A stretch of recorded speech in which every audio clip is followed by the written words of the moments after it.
Hello student, आज की इस वीडियो में आपका स्वागत है। आज हम इस वीडियो में भक्तिन का नेक्स्ट पार्ट पढ़ते हैं। तो आइए बच्चों, इसके नेक्स्ट पार्ट को हम पढ़ें और समझें। घुटी हुई चाँद की मोटी मैली धोती से ढाके और मानो सब प्रकार की हाट सुनने के लिए कान कपड़े से बाहर निकाले हुए भक्तिन जब मेरे यहाँ सेवक धर्म से दीक्षित हुई, उसके जीवन की चौथे और संभवतः अंतिम परिच्छेद का जो अर्थ हुआ, उसकी इति तो दूर है। यहाँ बच्चों, लेखिका महादेवी वर्मा कहती हैं कि जब उसके दामाद ने इतना तंग किया कि एकदम बेचारी मजबूर उसको घर छोड़ना पड़ा। तो जब घर छोड़कर वह शहर को आई है तो कहाँ आती है बच्चों? लेखिका महादेवी वर्मा के घर। कहती हैं जब लेखिका महादेवी वर्मा की जब हमारे घर भक्ति अर्थात लक्ष्मी जब आती है तो घुटी हुई चाँद की मोटी मैली धोती से ढाके मानो सब प्रकार के आहट सुनने के लिए कान कपड़े से बाहर निकाले भक्ति मेरे यहाँ सेवक धर्म से यानी नौकरानी के लिए दीक्षित हुई, यानी हमारे घर में आई। तो यहीं से इसके जीवन का अंतिम परिच्छेद शुरू होता है। अंत तो दूर है। भक्तिन की वेशभूषा में गृहस्थ और वैरागी का सम्मिश्रण देख मैंने शंका से प्रश्न किया, क्या तुम खाना बनाना जानती हो?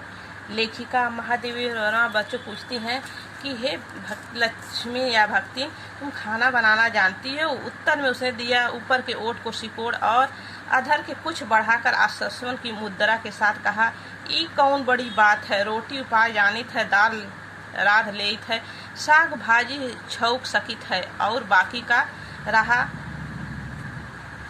कहती जब लेखिका महादेवी वर्मा पूछती हैं बच्चों क्या तुमको खाना बनाने आता है? तो कहती ये कौन सी बड़ी बात है, हम तो रोटी बनाना जानते हैं, दाल बनाना जानते हैं, साग भाजी साग सब्जी बनाना चाहते हैं, और जो बाकी है बाकी का रह गया है उसको देखते हैं। दूसरे दिन तड़के सिर पर कई लोटे औध कर उसके मेरी धुली हुई धोती जल के चीए के पवित्र कर और पूर्व के अंधकार और मेरी दीवार से फूटते हुए सूर्य के पीपर 2 लोटे जल में अभिनंदन किया। कहती हैं महादेवी वर्मा की सुबह ही नहा धोकर कपड़े को धुलकर 2 लोटे जल में सूर्य को दिया। 2 मिनट नाद दवा जप करने के उपरांत वह कोयले की मोटी रेखा से अपने साम्राज्य की सीमा निश्चित कर चौके में प्रतिष्ठित हुई। तब समझ लिया कि इस सेवक का साथ टेढ़ी खीर है। कौन कहते हैं बच्चों? महादेवी वर्मा की देखती हैं भक्ति जो है सुबह स्नान धुलकर नहा धोकर सूर्य भगवान की पूजा करके फिर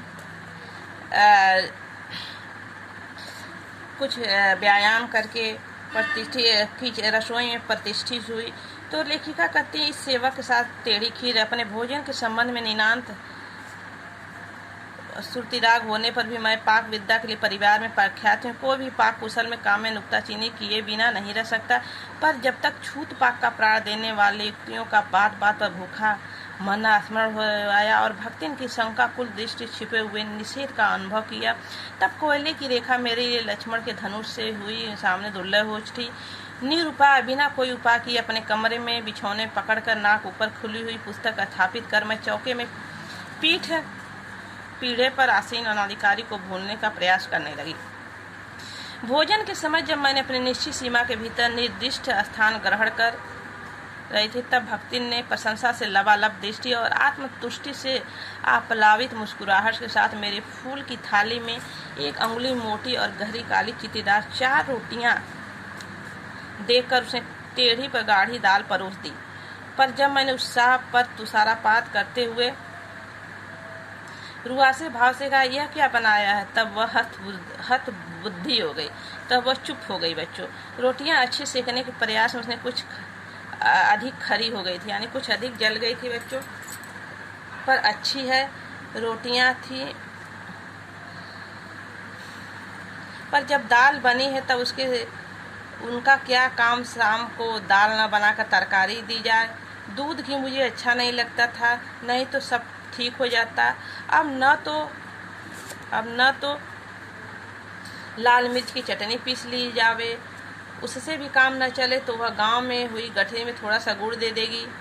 और शहर के लोग क्या कला बत्तू खाते हैं, फिर कुछ अनाड़ी या फूहड़ नहीं उसके ससुर, पितिया ससुर, अजिया सास आदि ने उसकी कुशलता के लिए न जाने कितने मौखिक प्रमाण पत्र दे डाले।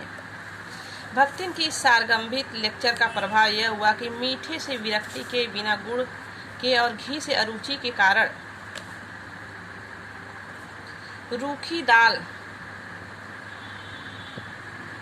के कारण घी अरुचि का रूखी दाल से एक मोटी रोटी खाकर बहुत से यूनिवर्सिटी पहुंची और न्याय सूत्र पढ़ते पढ़ते शहर और देहात के जीवन की इस विचार करती रही। लेखिका ने जब भक्तिन द्वारा दिया गया भोजन को देखा तो वह शहर और गांव के जो भोजन होते हैं उसमें तुलना करने लगी कि शहर के भोजन कैसे होते हैं बच्चों और गांव का भोजन कैसा होता है। अलग भोजन की व्यवस्था करनी पड़ी थी।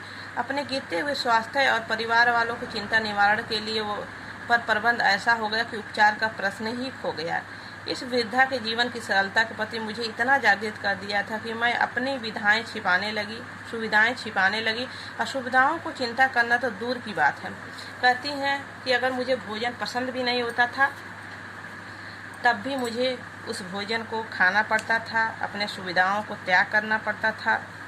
धीरे धीरे लेखिका भक्तिन से नौकर की तरह नहीं बल्कि अपने परिवार की तरह प्रेम करने लगी। जिस प्रकार एक परिवार में कुछ लोगों से कुछ गलतियां भी हो जाती है, उसको सामंजस्य करना पड़ता है, उसी प्रकार लेखिका भी भक्तिन के कुछ कमियों को भी वो सामंजस्य करती थी। इससे अतिरिक्त भक्तिन का स्वभाव भी ऐसा बन चुका कि वह दूसरों को अपने के अनुसार बना लेना चाहती थी, पर अपने संबंध से किसी प्रकार के परिवर्तन की कल्पना तक उसके लिए संभव नहीं है। इसी से आज मैं अधिक देहाती हूँ, पर उसे शहर की हवा नहीं लग पाई। मकई का रात को बना दलिया सवेरे मट्ठे से सोधा लगता है। बाजरे की तिल लगाकर बनाए हुए पुए गरम कम अच्छे लगते थे। ज्वार के भुने हुए भुट्टे के हर दानों की खिचड़ी स्वादिष्ट होती है। सफ़ेद महुए की लपसी संसार भर के हलवे का लजा सकती है आदि वह मुझे क्रियात्मक रूप से सिखाती रहती, पर यहाँ का रसगुल्ला तक भक्तिन के पोपले मुंह में प्रवेश करने का स्वभाव नहीं प्राप्त कर सका। मेरे रात दिन नाराज होने पर भी उसने साफ धोती पहनना नहीं सीखा, पर मेरे स्वयं धोकर फैलाए हुए कपड़ों को भी वह तह करके बहाने सिलोटों से भर देती।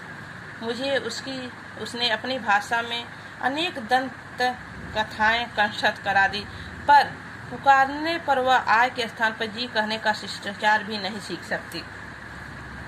लेखिका कहती हैं बच्चों कि वह शिष्टाचार के जो शब्द होते हैं बच्चों जी वह उसको नहीं सीख पा सकती। वह गांव की भाषा में बच्चों बोलती थी, लेखिका को पसंद नहीं था तब भी, लेकिन वह उसको अपने अनुसार ढाल लेती।